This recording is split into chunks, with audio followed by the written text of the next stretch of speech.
You're listening to Affected by Altitude, a Colorado Rockies podcast for and by Rockies fans on Rocky Mountain Rooftop. Thank you for joining us as we discuss all things baseball and Colorado Rockies. Hello and welcome to Affected by Altitude, the Colorado Rockies podcast on Rocky Mountain Rooftop, a proud member of the Fans First Sports Network. I am your host, Evan Lang, and Skyler Timmons is with me, cleaning his camera and having controversial Mario opinions. They're Skyler, not controversial. It's weird. They are not controversial or weird. Any completionist in video games would understand. But what if you're not a completionist? Then you're a psychopath. I'm a psychopath for not wanting to 100% every single game. Yes. So Skyler says that you have to get every single coin in a Mario level. If it's within reason, I will say that. Not every single one. That's not what you said before we started recording. You said every single one. Yes, you really should, though.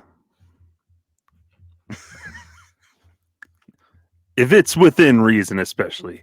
All right. I will say within reason. Like, if you have the opportunity to get a coin, you get the coin. But if you miss a coin, it's not the end of the world. Yeah. I think that's more what I meant. Okay. That's more reasonable. Because we're talking about Mario Wonder and watching videos. And I told Evan, the videos I watch of people playing, there'll be like 6 of those little purple coins you're supposed to get. They get like maybe 2 and they're standing in the middle. There's like 3 on each side or whatever of this person, and they don't pick them up, and it's super annoying. Yeah, if they're right there, you grab them. Plus, the purple coins are a little different because they introduced those in Odyssey, right? And you can use them to buy extra things. Like in Odyssey, it was different costumes and things like that. And in Wonder, I think it's badges and things like that. Yeah, that give you different abilities. Yeah, pretty much. But, so what are your thoughts videos on the elephant power-up? Mario's been a bee, so he can be whatever the heck he wants to be. He's been a bee, a tanuki, a frog, a shoe, an elephant. Now that's too far. Turtle. Yeah, he's been all kinds of things. He's been a ghost. Oh, that's right. Blue Mario was a power-up. He's been a giant rock. Was that Galaxy 2? Was both galaxies. It's been a while since I played either of the Galaxy He's games. been a freaking T-Rex. So he can be an elephant. That doesn't count, though, because he's not becoming the T-Rex. He is forcibly possessing the T-Rex. It's still a transformation power-up. It's a little horrific. Mario is going to enter your brain and puppet your body. Hey, but you will have a mustache while it happens. Yeah, better than I can do now. Anyway, this is surprisingly not a Mario podcast. This is a Colorado Rockies podcast. And here in the offseason for the Rockies, while some other teams are out there playing meaningful playoff October baseball, we have to rely on getting the little snippets that we can. And one of those things is that Rawlings finally announced their Gold Glove finalists for the 2023 season, and Rockies abound on the listing for National League finalists. It's actually really nice to see. So Ryan McMahon is one of the finalists at third base, Ezequiel Tovar at shortstop, and Brenton Doyle in center field. Nolan Jones did not qualify for candidacy due to not playing enough innings. We'll talk about that in a little bit. But overall, 3 Gold Glove finalists, that's nothing to cough at, especially when it's been 6 years since the Rockies last had 3 finalists. In 2017, the Rockies had Gerardo Parra, along with Nolan Arenado and DJ LeMahieu as their Gold Glove finalists. And since then, it's only been 1 or 2 every year. Mm-hmm. Yeah, it's pretty nice to see defense making a big return for the Rockies this season. But it was nice to see Ryan McMahon. We knew he was going to be a finalist. Like, that one was kind of a given. Will he win it? Probably not. He's going to get snuffed again just because somebody's always better or more popular. This year, it's specifically because somebody is better, absolutely all across the board.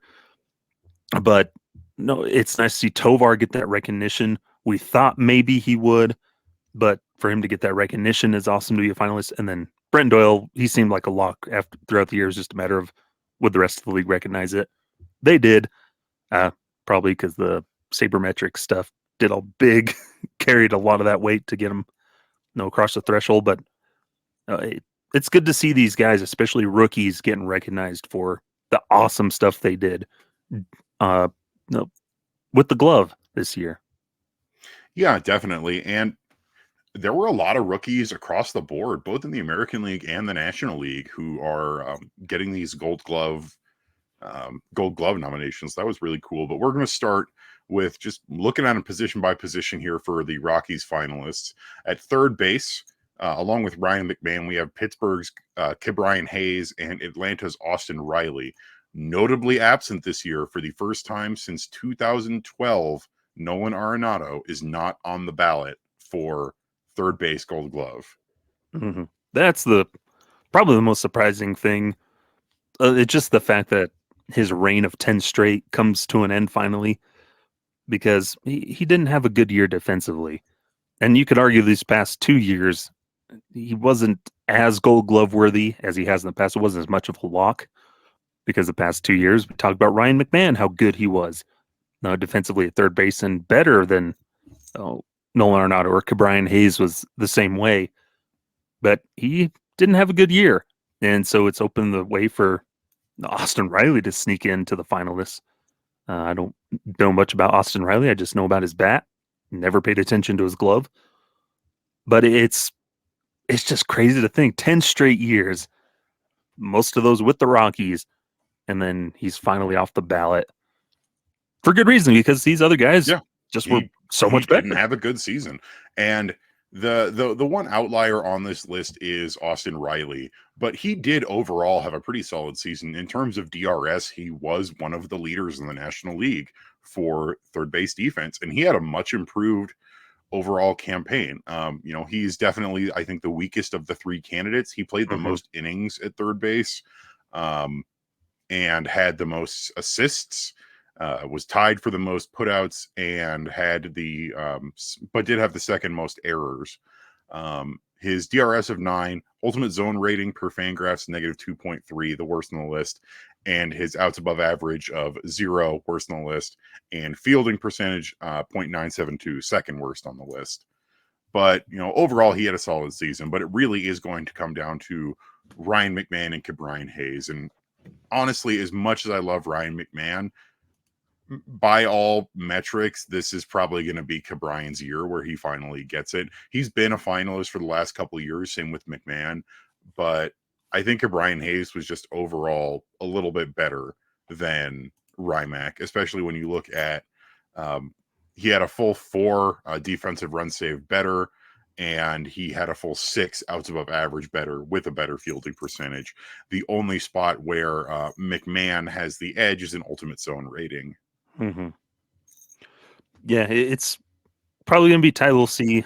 I bet it would be like the coaches' votes that make up the difference will be the deciding factor in that. But either one's deserving and a worthy candidate. But yeah, probably Rymack will get one eventually. But he's going to be like Mike Trout with the MVP, those tons of years where he kept coming in second place. It seems like one of those things where Rymack's just going to keep being a finalist, just can't quite break the barrier at this moment. Pretty much. And, if either of them win, they're very well deserving. So I don't think it's a huge deal if he doesn't win it. I'm not going to consider it a snub or anything this year, especially compared to the last couple seasons where, when Rymack was statistically better than the person who won, which was Nolan Arenado. This year, it's nice to see that it's not just the name recognition that's carrying the award at third base, because it's, they're not two particularly well-known players. It's a guy for the Rockies and a guy for the Pirates. Yeah, and not the guy for the Rockies that used to be winning it. So it's a nice change of pace. Over at shortstop, it's another really interesting list of people. So you've got Ezequiel Tovar. You've got Chicago's Cubs' Dansby Swanson, who, if I'm being honest, I think is probably going to walk away with the award this year. and then Francisco Lindor of the New York Mets. And again, I think overall it's really going to come down to the Rockies nominee of Tovar and then Dansby Swanson. Tovar played basically 1,300 innings at shortstop this year. He was the Rockies starting shortstop. Had the second most assists. Had only 7 errors on the season. 12 defensive runs saved, 2.4 UZR, and 16 outs above average. And let's not forget, he set the new fielding percentage record for a rookie shortstop at .988, previously held by the Rockies' own Troy Tulowitzki at .987. But Dansby Swanson had a really good year as well. He had 11 errors, so lower fielding percentage, but he had 18 defensive runs saved, a 5.9 UZR, and 20 outs above average, one of the highest totals in the league this season. But it's another one of those where it's nice to see a Rocky, holding their own there, especially a rookie like Ezequiel Tovar, who he started out the gate solid with the glove and just got better as the season went on. Yeah, out of those 3, you've got 2 pretty established veterans and then a rookie, which it's always fun to have those conversations and be in that mix. The other 2 have the name recognition going for them as well, and just reputation going with it, where, coaches and stuff like, oh yeah, Dansby Swanson, Francisco Lindor, have played for championship caliber teams type of thing. Yeah, they're always good with the glove, so of course they're going to get our votes.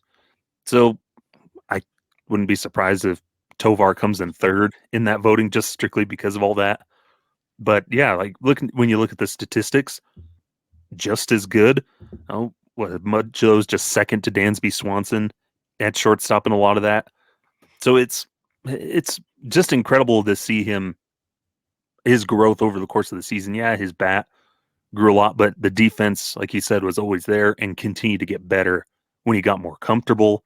And then without the shift rules, with the shift rules in place, we were able to see him just shine even more, using that athleticism. It's crazy to think, though, when I think of Tovar this season, I don't recall seeing a ton of Tulowitzki or Story era type highlights, those big crazy plays, but he was just solid everywhere he was. He was always made everything look routine, I think was the big thing. He had a couple of the crazy defensive plays, but honestly, it really was. It's like you said, he made everything look routine. He just had it completely locked down, and it got even better towards the end of the year when the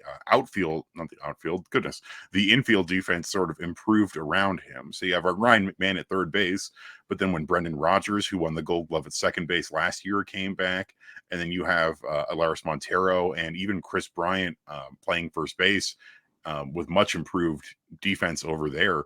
They did a good job with that infield defense, and it made it even easier for Tovar, who was already looking pretty good. And I think that's because when you think of the quintessential of a shortstop plays, I'm going deep in the hole, backhand, jump throw. Oh, that's what Tulo did all the time. Story would do it, or diving up the middle. Though because you have Rymack over there, who I would say has better range than Arenado did, just because he's a little bit lighter on his feet. He didn't have to worry about that play as much because Rymack's always cutting it off and making a throw, or he just gets such a good read. He's cutting in, really able to cut off a ball a lot quicker because he's a speedy fella. We didn't get to see as much speed this season on the base paths. He still got his 10 stolen bases at least, but he's a pretty speedy shortstop. And so, yeah, that helps him make those plays, make things look easier where he can.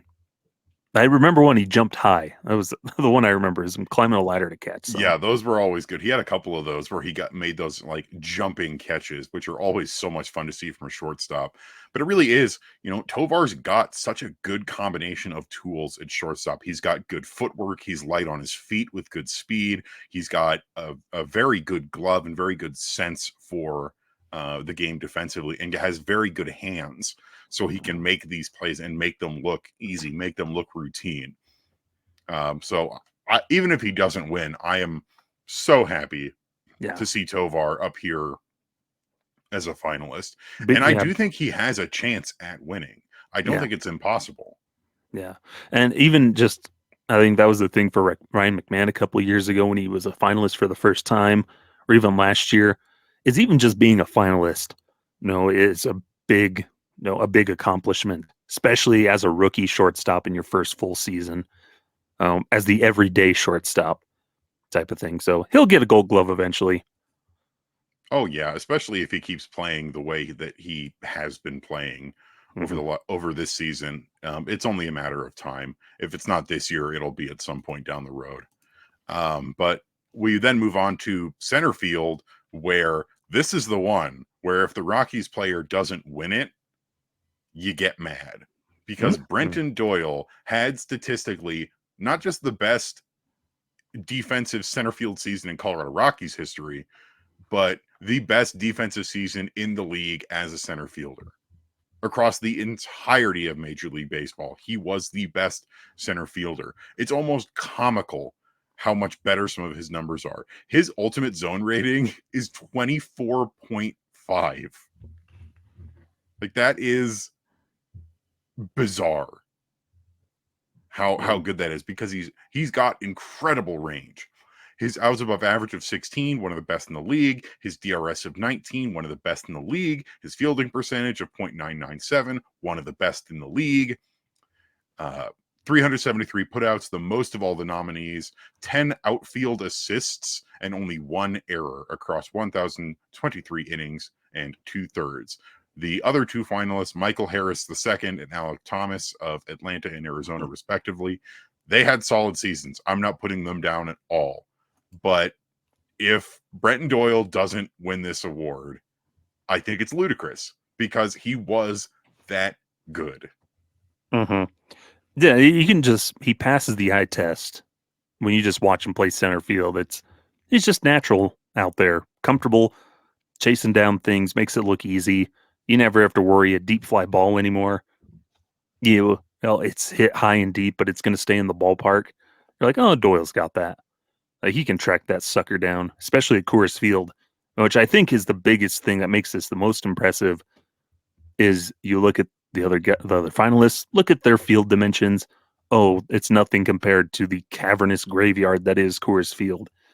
And Doyle made it look easy. Oh, he track down the high fly balls deep at the park, make a catch at the wall, or one heading for the gap, he'd cut it off, turn it into a single. Or if if you can't cut it off in time, he's still got a cannon. He could throw a guy out at second or third or even home. And so he just brought all those defensive tools you want. And I know there's some, I think, people on the social medias questioning if he was gonna get recognized just because of his offensive stuff was just so not great this year. But luckily, we know this isn't an offensive based award, and no, the coaches and the sabermetrics, everything got it right where he's a finalist, and hopefully should be the winner because, yeah, like you mentioned, there was hardly anybody better than him. There was no better really outfielder than him, like Fernando Tatis Jr. Yeah, he's a finalist in right field, but other than that, top three in the league in DRS. Fernando Tatis Jr. in first. Andres Jimenez with who the heck does he play for anymore? Cleveland? I think so. Anyways, Cabrian Hayes third, and then Brenton Doyle in fourth with 19. So, and then Kevin Kiermaier right behind him, who we've compared him to. So he's right up there with the best pretty much the second best outfielder, or some would say even like the best outfielder, just all around. Incredible season defensively for Brenton Doyle. And then he does things like have the hardest outfield throw in recorded history in the StatCast area at over 105 miles per hour. And just even regularly, he had one of the best arms in the league, one of the strongest throwing arms of any outfielder, one of the strongest throwing arms of any player in the league this year. I believe he had the fourth best one at like 96.1 average miles per hour. he was good, and he did something special, especially for Rockies fans who, I've said it before. It got pointed out that only once ever have Rocky center fielders combined for positive DRS, and Brenton Doyle's out here with a casual 19. Mm-hmm. And this was a guy that I knew that he was a good center fielder because, he won that minor league Gold Glove in 2021. We've seen him do good things defensively in the minors, but to immediately come up and make that transition to the bigs, and as a rookie, already become one of the best outfielders in all of Major League Baseball defensively is just so impressive. And what's nice is that the offensive struggles never carried over and hindered the defense, because that can happen sometimes. If guys struggling at the plate, sometimes it leaks over into the defensive side of things. It just leaks into everything because you're getting into your head and you're struggling. You're thinking about things, but he kept them separate. As I hear your cat, and is that Andres Galarraga in there? No, this is the little cat. Oh, so Ty Block. Yes, we'll talk about him later. But he never. It never affected him. He took care of his business. They stayed separate. While he worked on the offensive side of things, he continued to be at the top of his craft defensively. And like we've said before, if he can just learn how to marry the two and figure out that offensive side of things, he's going to be a special player, whether for the Rockies or somewhere else down the road. You never know, but he'll have a good career wherever he ends up. Definitely. I think it all is going to depend on his bat for the future, especially in the next couple of years as other outfielders start to come up in the Rockies organization. But for right now, Brenton Doyle is something special, and I really enjoyed watching him this season. We're going to take a quick break, and then we'll talk about Nolan Jones for a little bit and then move into our next topic here. But congratulations to all of the Rockies Gold Glove finalists. It's nice to have some more positives to look at after a really difficult season. Yeah. But like I said, we're going to take a quick break. Don't go anywhere. We'll be right back. Wahoo! Thanks for sticking with us through that ad break here on Affected by Altitude. We are going to roll right into just talking about Nolan Jones. Since we were just talking about the Gold Glove finalists here on the Rockies, a lot of people have been saying, oh, Nolan Jones got snubbed. Even, prominent baseball figures going, well, where's Nolan Jones in this? And the thing is that unfortunately, Nolan Jones just barely didn't qualify. He got snubbed by the system. It pretty much, honestly, by the robots. Him not making it is kind of purely the fault of the Rockies organization this year. Yeah, where basically per Rawlings, an infielder and outfielder needs to play a total of 698 innings by the time their team plays their 138th game of the season. Is that weird? Yes, but that's just sort of how it works. And then you can qualify for the position that you played the most innings defensively at. So for Nolan Jones, that would have been left field, where he played 501 total innings. Nolan Jones fell just barely short. By my count, 671 innings of that 698, which is about 3 games. The folks over at DNVR pointed out that because the Rockies lost so much, there were a lot of defensive ninth innings that Jones could have played that could have affected that total. But really it is, if Jones had started earlier in the season, then those ninth innings would not have mattered at all. Specifically, I'm looking at that 3-game series in Seattle where he got called up and then rode the bench the entire time. I will also point out to 3 games at the end, like 2 games at the end of July, one other one, I think in August, where he appeared as a pinch runner or a pinch hitter and played 3 innings most. If he had just started those 3 games, he would have had it. So it's the weird little logistical things. I think they cut it off. My guess would be, at the beginning of September, just because rosters begin to shuffle so much. They're in September. And so that seems like the benchmark in early September to kind of cut it off is guys are shuffling up or down. Maybe guys don't play as much anymore because to get rest, let rookies play, that type of thing. Because he qualifies if it's just to the end of the season, but unfortunately, it's not the case because Rawlings is weird. They don't want another Rafael Palmeiro situation, I guess. Which is reasonable. Yeah. Because, Rafael Palmeiro should have never won a Gold Glove. But he's a Gold Glover at heart. We know he deserved one. Somebody should just make one, a 3D print one, and send it off to him.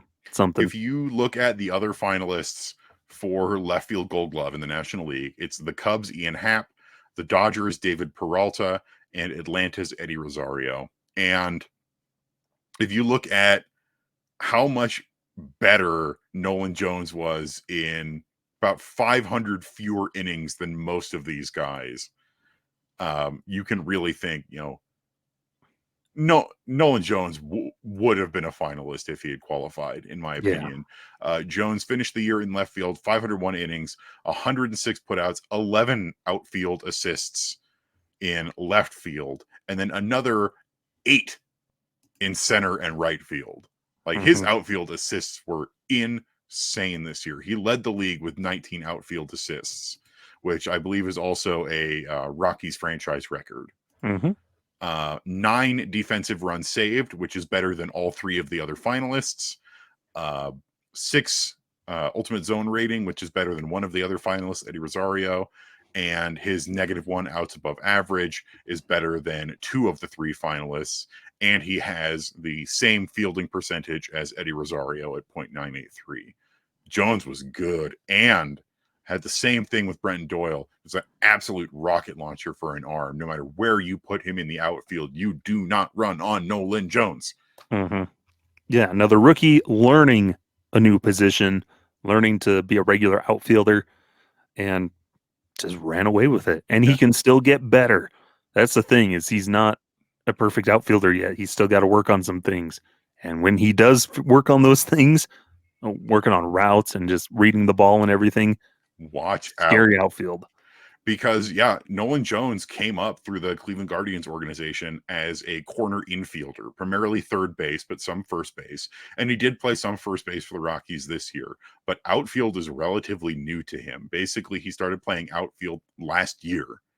And for him to be this good right off the bat, it's not a snub, because he didn't play enough innings, and that's a bummer. But he's the Gold Glover to me.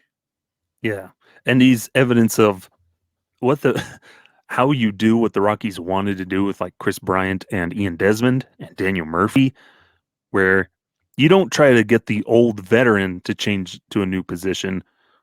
You mold the youngster into a new position, let the young athletic person take over and learn how to develop, because he's learning new tendencies, new skills, where sometimes it's hard to teach an old dog new tricks.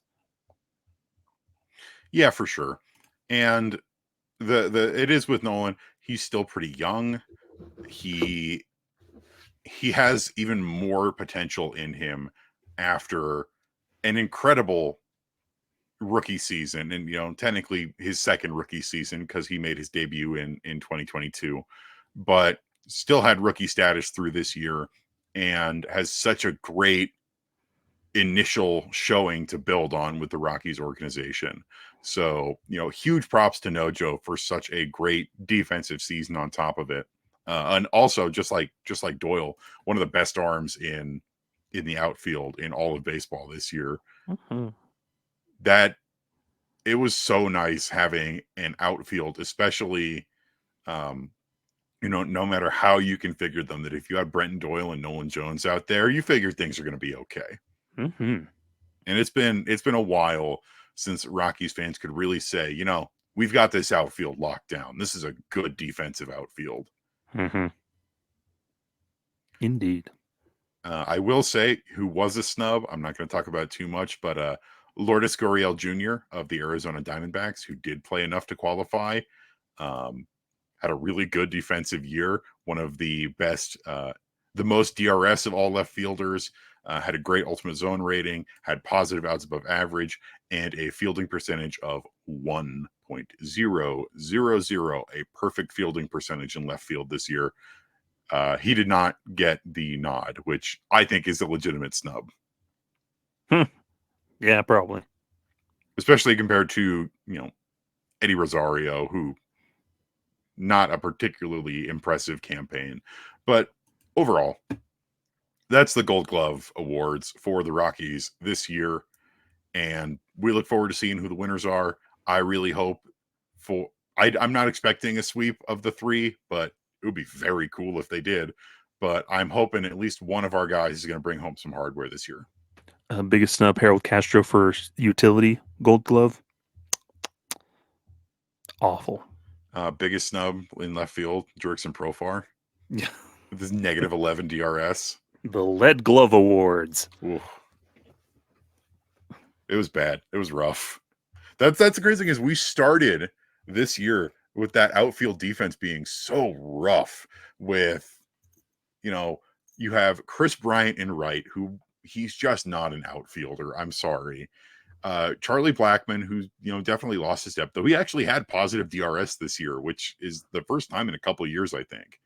And Jurickson Profar, and then Harold Castro in center field. Or Jonathan Daza in center field.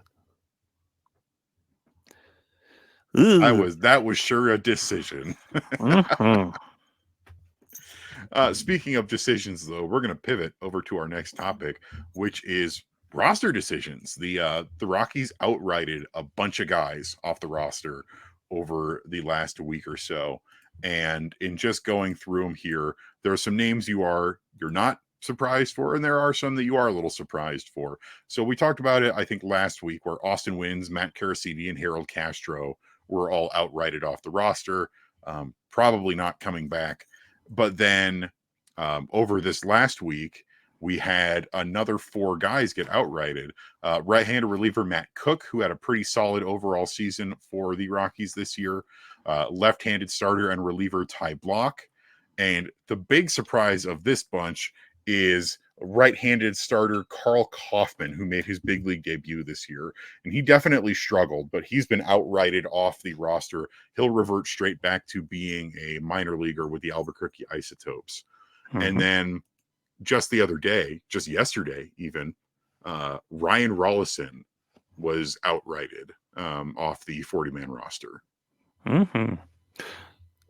Changes that need to be made because roster crunch, they had 5 guys on the 60-day injured list that needed to be added back within 5 days after the World Series ended. They've already got rid of one of those guys in Ryan Rollison, but they still have 4 guys there that they needed to add back on.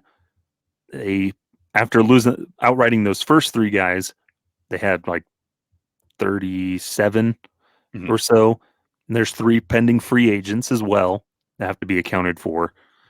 So that would have taken off 3 more. If you had added back all 5, you'd have had 1 roster spot to work with. Still needing to add 40-man roster guys for the Rule 5 draft, all kinds of other stuff.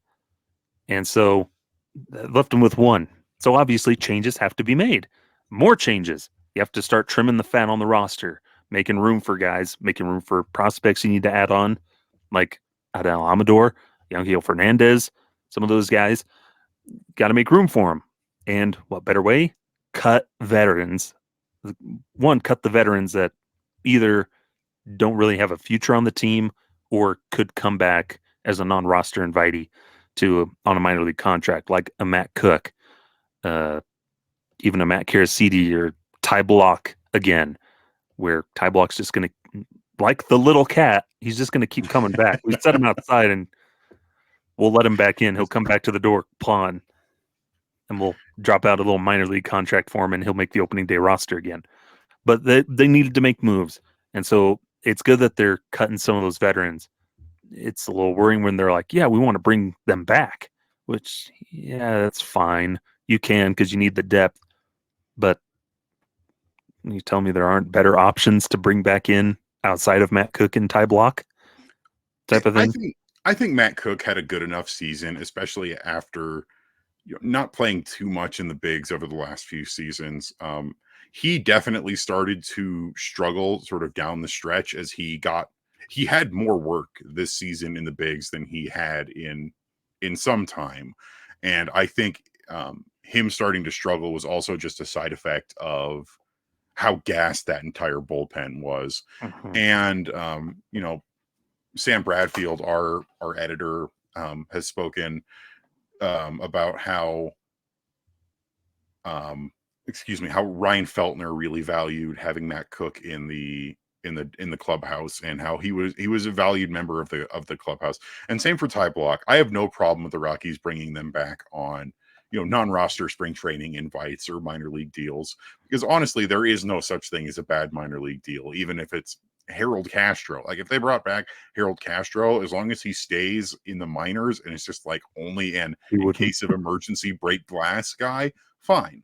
It's when they're interfering on the big league roster that there's a problem. And I wouldn't say that any of these pitchers were necessarily interfering with the big league roster. We needed pitching very badly, and their services were all required at some point during the year.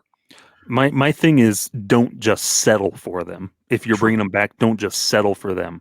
Like, yeah, you can bring them back, but yeah, Matt Cook had a fine year, but somebody could have a better year. That's a better option out there than a guy that's going to be turning 33 next season. Now and that same I with can agree with. So, like, don't just settle for them. Look for those options, and outrighting them off the roster, bringing back a minor league. You can do that, whatever. Yeah, but just don't settle for that. Don't bank on those of, yeah, they're going to be on the roster come opening day. Like, no, don't settle for that. Go get somebody else that could be better.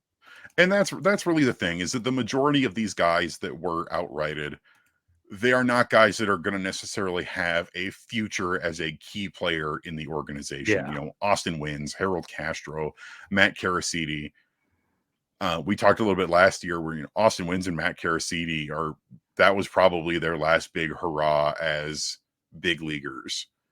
But the surprising ones are Carl Kaufman, who was a rookie, and Ryan Rawlison. But Ryan Rawlison is the one I think we really need to focus on, because this was unfortunately a move that had to be made, and they were going to have to make this decision sooner or later. You cannot have him continue to take up spice on the spice, say it like a spice, uncut jams. No, Tim Curry in Command and Conquer. But I just completely derailed myself Smashing. there. But Ryan Rawlison is about to be 27 years old. He's been absolutely plagued by injuries. He just had a second shoulder surgery. There's no more guarantee at this point that he is ever going to make his big league debut. And if he does, there's no guarantee that he's going to be able to live up to that draft pedigree. And, it's not really fair in the grand scheme of things, like of how much he's struggled with injuries since we drafted him, and just some bad luck, like when he got appendicitis, that's kept him from pitching. He's barely pitched over the last 3 seasons, and he's too old now to be taking that risk on of having him hang on to the 40-man roster when you just don't know what the future holds for him. And it's a bummer, because I like Ryan Rawlison, and I think originally he had such great potential for this team coming out of Ole Miss, but it's just, it was a call that had to be made. Yeah. No, drafted in 2018 in the first round, 22nd overall, I think. Like that. And it's dominated those first 2 levels. In rookie ball, A ball, doing well. And then the injury started to happen. And he loses 2020. I'm sure he's already injured by that point too. His timeline's weird. And just those shoulder injuries, shoulder problems, where he just hasn't been, 30 innings in the last 3 years or something minuscule like that. Just hasn't been able to work. And he's getting older. You have other draft picks, guys that are also getting injured, but guys that have more potential or younger and have that brighter future because they're healthy at the moment, or they're injured early on and everything. It's just, They couldn't keep holding on to him. Like they had added him to that 40-man roster. I can't remember how long ago. 2021. Something he finally got added to that 40-man. Yeah, he's that guy that was supposed to be. Oh yeah, this is a franchise pitcher. He's going to help carry us. But then the injuries, it's just bad luck, and that's what happens in baseball. Especially, it sucks even more that it was your first round pick from that year, because then you start playing the what if, like, what else? Who could we have taken instead? Type of thing. But you just can't predict these type of things. And he was looking good, and the times when he has been able to pitch and he's healthy, all checked all those boxes. Mm-hmm. But then the injuries have just sapped everything away. Any of the hype. If he ever does make his big league debut with the Rockies, at least, it's just going to be, it's not going to be as herald. Yeah. No, it's like, yeah, that's great. He finally made it, but all the shine is off that draft prospect. And let's make it clear, we're still rooting for this guy. That, we want him to be able to make his big league debut. We want him to be able to be a big league pitcher and live up to his potential and make that incredible accomplishment of being a Major League Baseball player. But this was also the right decision in terms of a team building standpoint, where you need those 40-man roster spots to clear out your 60-day IL, to do Rule 5 draft picks, and to prepare for the upcoming season. And when we don't even know if Ryan Rollison is going to play next season or when he will be able to play again, it had to happen. And it's not like the Rockies are giving up on him. I think, he's not going to probably get claimed by anybody else because he's barely pitched in his injury history. He can come back. He can be part of the Rockies minor league organization, take it slow, get recovered, join the Isotopes, and then go from there and see what happens. Mm-hmm. It's kind of like they did what we kind of hoped they would have done with Peter Lambert, where they were just holding on to Peter Lambert for so long still, even though all the injuries and everything. Mm-hmm. But that worked out for Peter Lambert, kind of. But it's just at that point for Rollison where it's just not going to pan out at this point in time, where, okay, we're not going to keep holding on to him in this way. We can open up some space on our roster, like he said, to do these other things, and he can stay in the organization.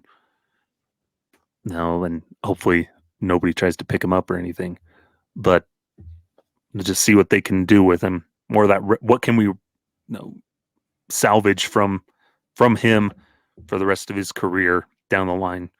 But unfortunately, just father time and injuries had other plans for him. Yeah. And, people older than him make their big league debut all the time. And he definitely still has that chance. And I hope he makes it. I really, really do. But I also have to give props to the organization for making the right call on this, which I feel like we haven't been able to say that a lot over the last few years for the Rockies organization, but they're making the decisions that need to be made here. And it's like what they did with Helker Olivares, who was on there, but then just all the injuries and everything, they outrighted him off the roster. And because he's injured and nobody was going to pick him up. He stayed safe in the organization. And now he's slowly trying to make his way back. If it pans out, that's great for either of these guys. But now you have room to work on your roster for now, for the immediate future. The big difference between him and Helcris, however, is Helcris has been with the organization longer. He was an international signing in 2017 in the Dominican Summer League, but Helcris is only 23 years old. Yeah. Versus Ryan is going to be 27. Yeah. And that makes me feel a million years old because I'm in my 30s and, we're like, oh, 27 is too old. Yeah, that's a weird world of sports. That's just professional sports for you. It's like with the Broncos, it was like, oh, Russell Wilson, he's so old and washed. He's 34. Why don't we put you in the home, Grandpa? Send you in a box down the river, Grandma. Oh, goodness. But that's the roster moves the Rockies have made here recently. Rule 5 draft coming up in a couple months. They'll keep making moves and they'll keep shaping. We'll be here to continue to talk about what they're doing.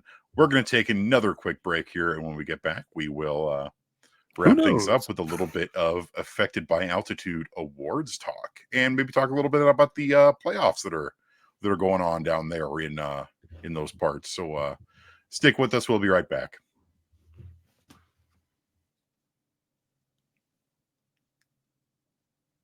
Welcome back to Affected by Altitude.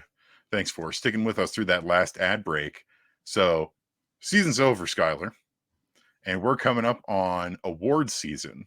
And we get to figure out what awards we want to be doling out for our big award show episode for the off season here that'll be coming either next week or in a couple weeks after that.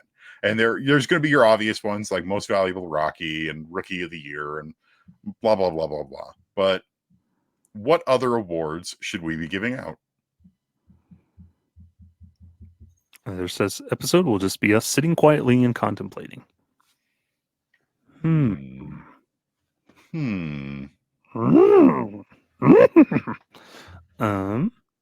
Yeah, this is something we haven't been able to do award show since our first season doing this podcast because we didn't get to do one last year because schedules and everything got thrown in the wind.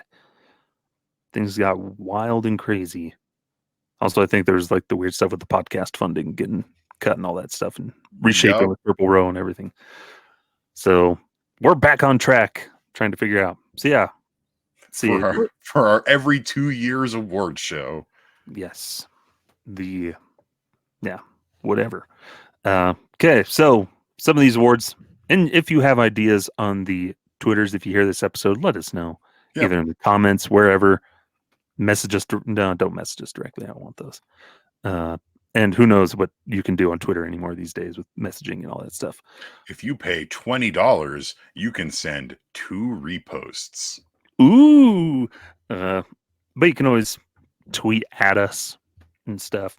Good things. So we have our MVP or MVR, Most Valuable Rocky. Cy Young Award, as always. I feel like we should rename Cy Young. Cy Young never played for the Rockies. It should be a Rockies pitcher name. Like the Ubaldo Jimenez or the Jorge De La Rosa Award. It would have been nice if we've had a Cy Young Award winner. Who came close? We got close a couple times. Kyle Freeland? The almost Cy Young Award. Yeah. But that's generally We'll pick one. Which pitcher should we name the pitching award after? Tell us in the comments or on Twitter. The Pitching on the Moon Award. We could call it the Jason Jennings Rookie of the Year Award, as Jason Jennings is the only Rookie of the Year winner in Rockies history. Yeah. Because Todd Helton was robbed. Yes. No, but when did Kerry Wood have that 20 strikeout game? Was it that season? Was it that year? Probably. Because for some reason, one little historical thing amounts to giving you an entire award.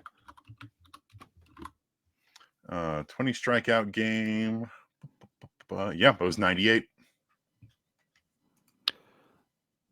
Right now, I'm just going to call it the Ubaldo Jimenez Pitching Award. Yeah, it's got to be the Ubaldo Pitching Reward for the Ubaldo Jimenez Award for pitching excellence. Well, it's like how if Shohei Ohtani wins the MVP this year in the AL, you might as well just rename it to the Shohei Ohtani Award for yearly excellence in being Shohei Ohtani. Mm-hmm. Let's name the MVP or MVR, the Larry Walker Most Valuable Rocky Award, as the only Rocky to ever win MVP. Even though we've had plenty of snubs. Ain't that the truth? Todd Helton, Troy Tulowitzki, Dante Bichette, because his defense was so terrible. To be fair, his defense was atrocious because his knee was. I actually didn't know until fairly recently that he had a fairly significant knee injury that just sort of totaled his outfield defense before he came to the Rockies. Yep.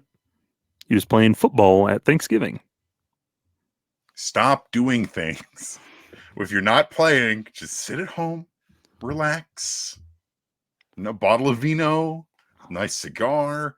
Don't go outside and injure yourself. Don't be Clint Barmes tripping down the stairs with some frozen deer meats. Mm-hmm. Alrighty. What other kind of awards? We've got those 3 big ones. We can have like the reliever of the year award. Yeah, reliever of the year.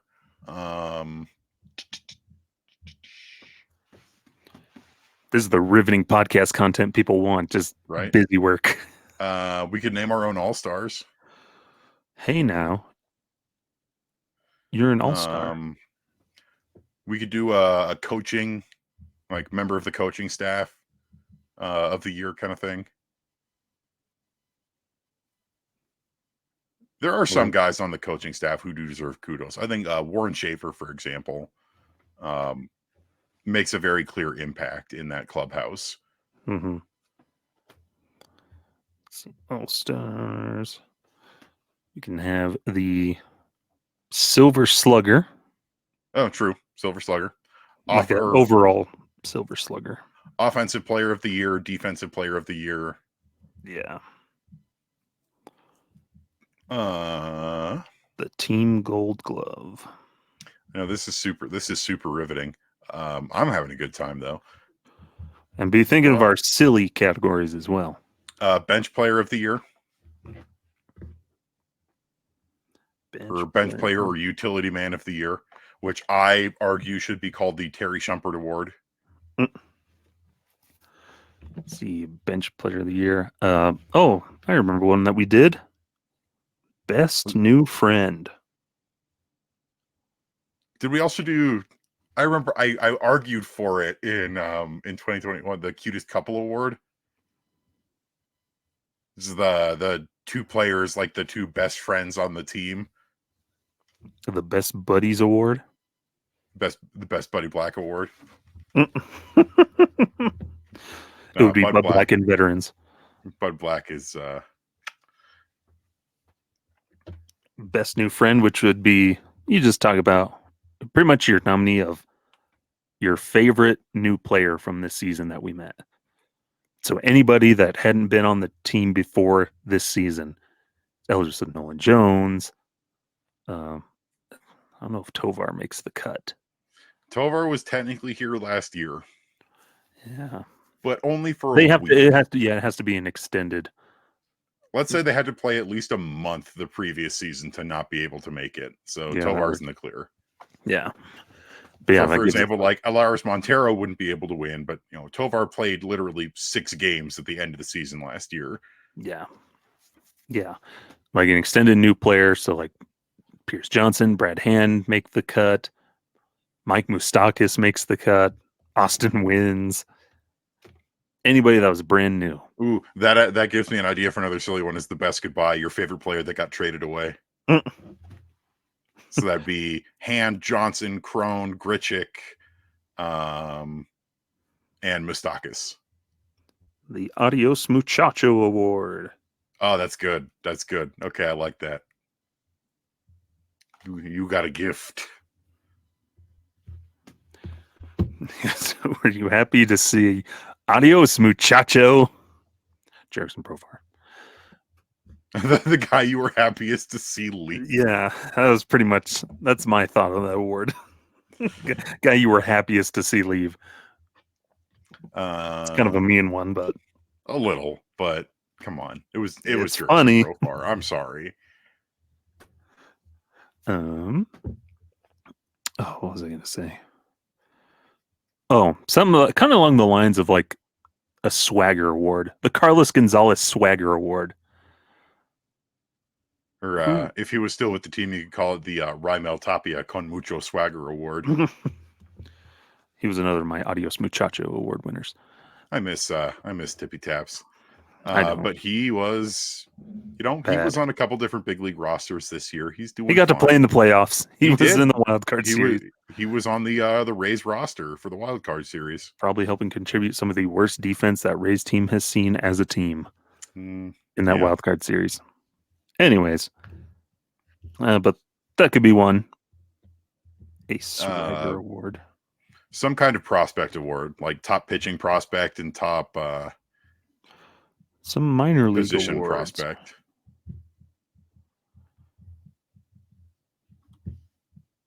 Mm-hmm. Guy, we'd have to reach out because I know pickleball is really popular in the clubhouse. I wonder if we could reach out and learn who the best pickleball player is in the Rockies clubhouse. Because I know Rymac plays pickleball. Pickleball? You mean giant ping pong?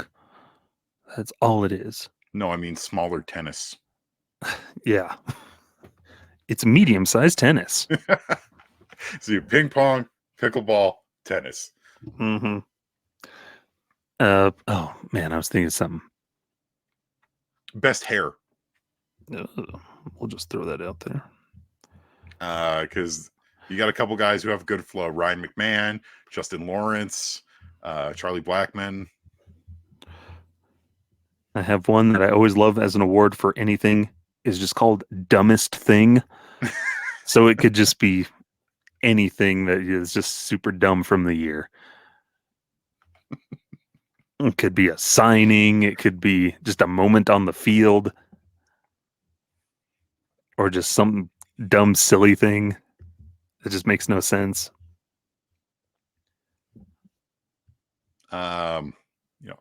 We could do like an Iron Man award for who played the most games.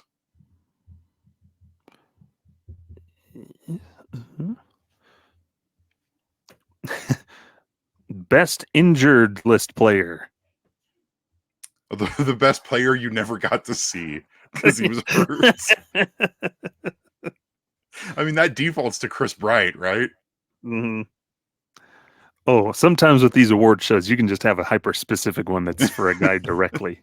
The Chris Bryant Hospital Ward Injury 2023. Oh, goodness. Poor guy.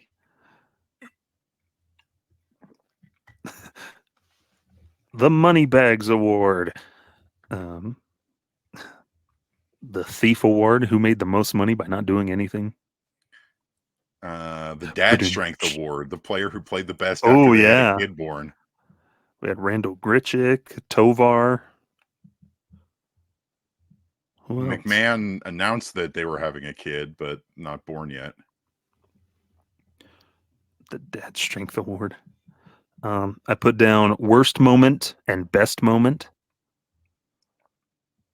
We didn't have that many walk-offs this year because that one year when we had all those walk-offs at home, we had that category. But coolest photo op, which I think would go to the Ryan McMahon home run in the rain, which is one of the coolest baseball photos I've seen in a while. Dad Strength Award. Any others? I'm trying to think of. And we could nominate ourselves for Best Rockies podcast. Somehow we still lose. And lose to DNVR and Blake Street Banner. Yeah. Even Rockies you guys picked who won. We couldn't argue the votes.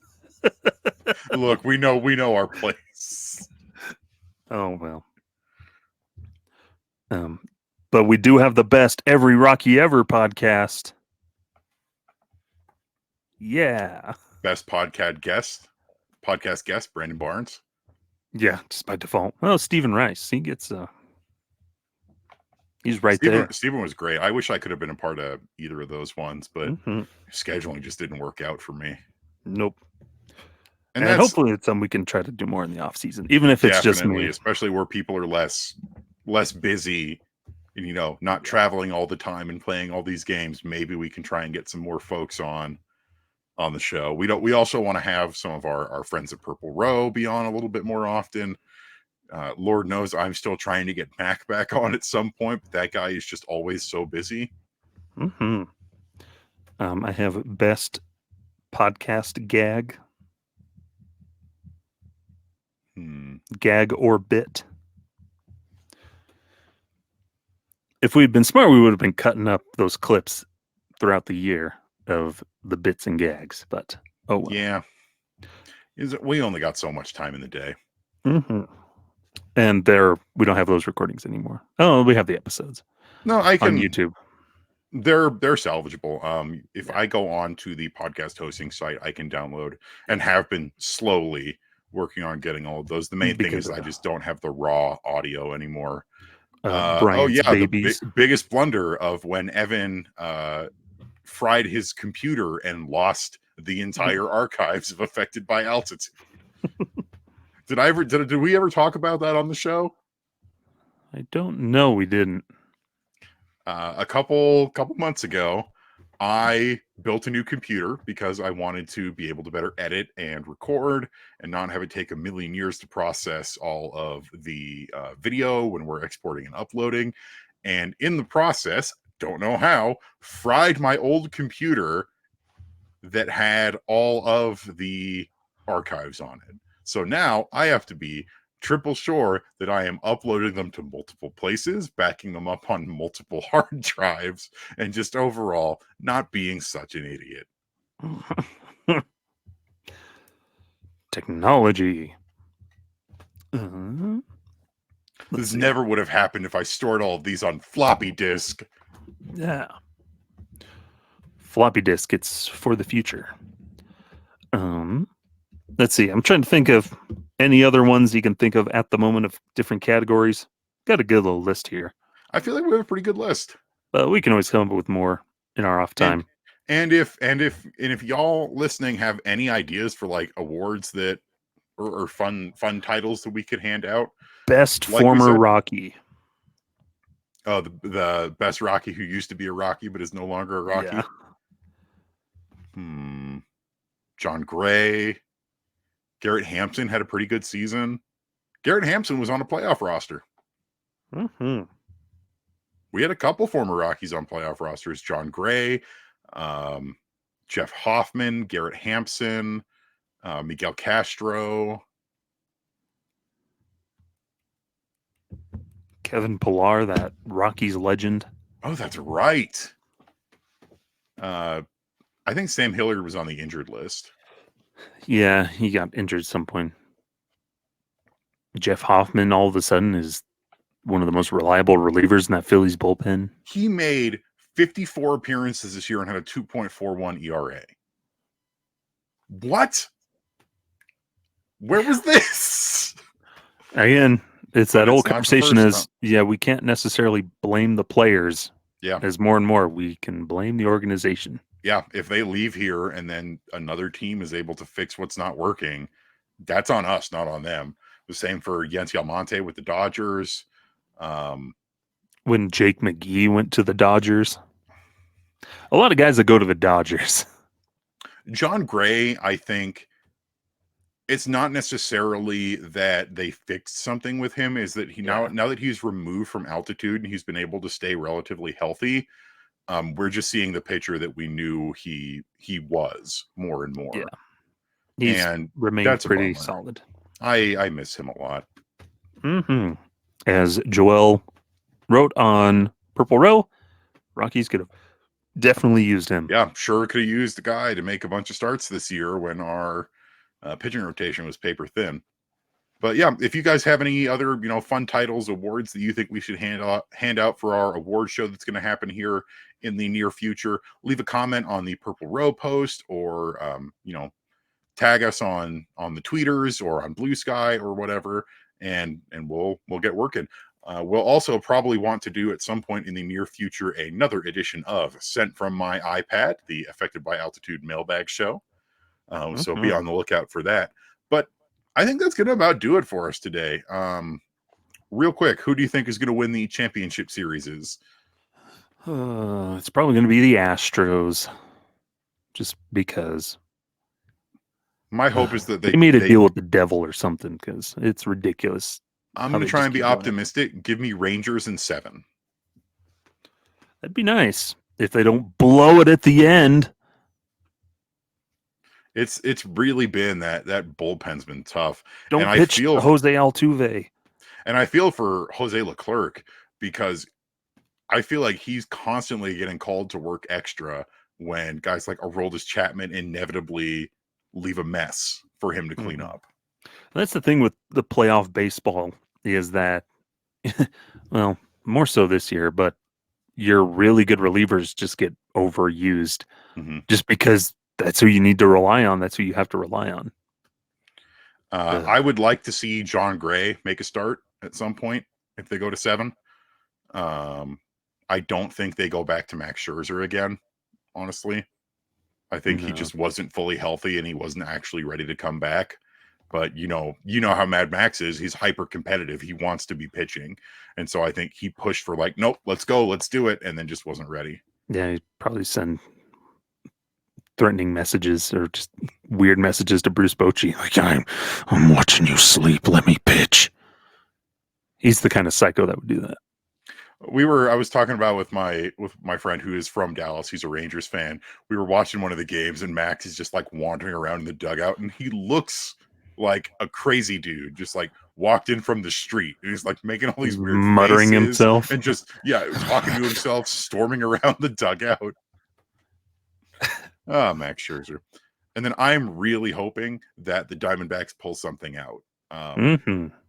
They were able to tie up the series 2-2 at time of recording, which is awesome. So fingers crossed. Be cool, but I'm okay with the Phillies players. Phillies That's fans, true. on the other hand, no, I wouldn't be happy honestly, for them. Phillies fans have been a lot better this year. Not when they're doing petty stuff of trying to buy tickets at Chase Field. It's something dumb and like that. True. And then the videos of them constantly harassing players warming up in the bullpen.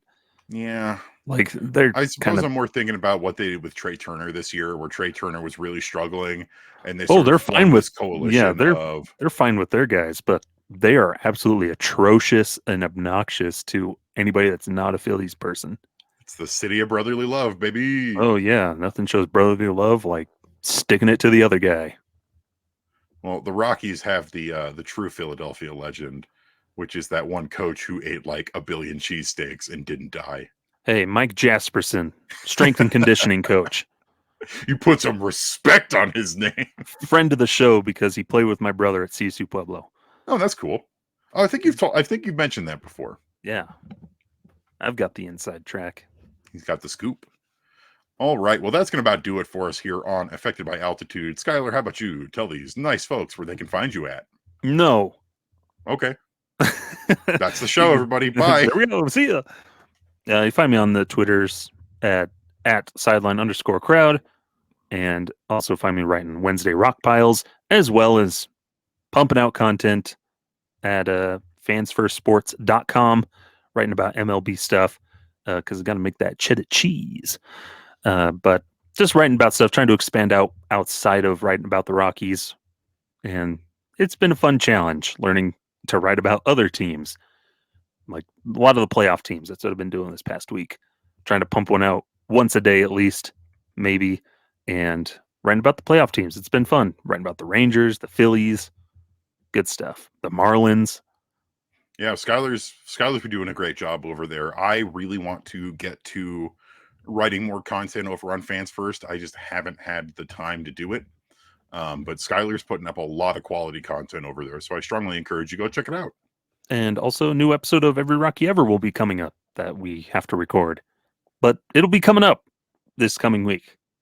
Do you want to give anyone a preview, or is it going to be a surprise? We will talk about a player that used to play for the Rockies. I don't know what I was expecting. How far ahead do you think I plan these things? 20 seconds. It's usually like a couple of texts, like maybe a day at the most with my brother of who should we talk about? And then we'll say some things. Then I'll ask, when do you want to record? And then he'll say a time, and then we do that. You should talk about pulling out a pack of random Rockies baseball cards here. Jerry Dipoto. Jerry Dipoto. Seattle Mariners president of baseball ops. Or have you done Jayhawk yet? No. If you do Jayhawk, I want to be on that episode. I have a very strong fondness for Jayhawk Owens, despite the fact that his playing career was pretty much done by the time I was old enough to really appreciate baseball. Mm-hmm. You can find me on Twitter at Evan_Lang27. I'd love to hear from you. Same on Blue Sky, Evan Lang 27.bsky.social. Doing my Thursday rock piles over at Purple Row, and just, doing the best that we can. Thanks everybody for, supporting us. Leave a comment or a review on your favorite podcasting platform. 5 stars is appreciated, but whatever you feel is right. And we'll like and subscribe to the YouTube channel. You can find us on Twitter and YouTube at Rocky Mountain Rooftop. That's at ROCKYMTN Rooftop. That's going to do it for us here today. We will see you next week. Skyler, hit him with it. Farewell. Nice on. Wahoo! Pick up those purple coins. Get all the coins. If you miss even one coin, you fail. Yes, you're a bad person. I mean, I'm not going to say you belong in jail, but you belong in jail. Mm-hmm. Didn't get all the coins. Jail. Straight to jail.